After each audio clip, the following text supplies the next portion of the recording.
I appropriately named this story, of course, The Fool and the Sheik. Can you guess who I'm talking about? That's right. Biden is visiting Saudi Arabia with a hearty agenda. I'm not sure whether to laugh here or cry here.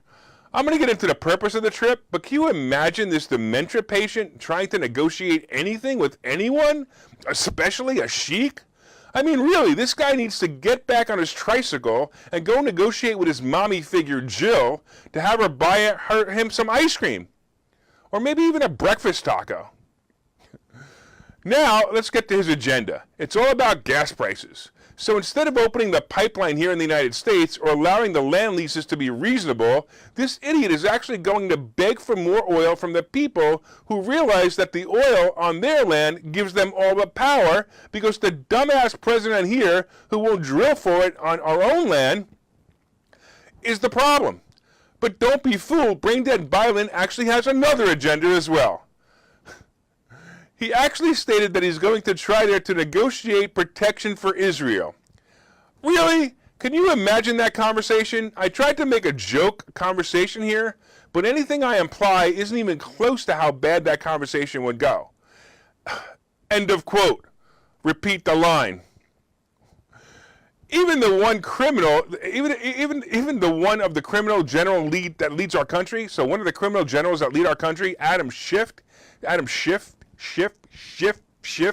yeah, let's try to say it the right way, is against Biden going there. Schiff actually said, I wouldn't go, I wouldn't shake his hand.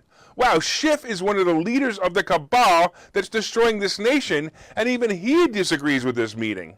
By the way, this is just another broken campaign promise by the liar in chief. While campaigning in 2019, Biden vowed to treat the Saudi kingdom as the pariah as they are. End of quote. And as president, he vocally criticized the country's human rights abuses.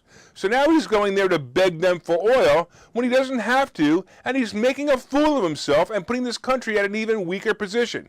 I would say the world is laughing at us right now, but with leaders like Macron, Johnson, and Trudeau around the world, the only ones laughing are the Saudis, the Russians, and China, of course.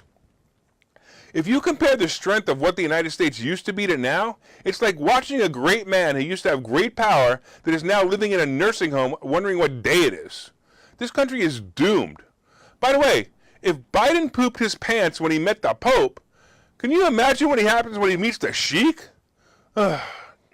Check out some of these earlier interactions with Crown Prince Mohammed bin Salman. In March, it was reported that he actually refused to take any calls from Biden as the foolish Biden pleaded with Gulf states to increase oil production after banning Russian oil imports. And in early March, in an early March interview with The Atlantic, when the Crown Prince asked what he thought of Biden, whether he thought Biden misunderstood him, the Crown Prince replied, simply, I don't care. It's up to him to think about the interests of America.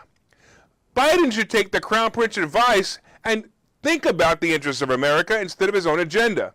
Most of America and most of the world thinks this visit is a waste of time at best and will most likely lead to a weakening position by America.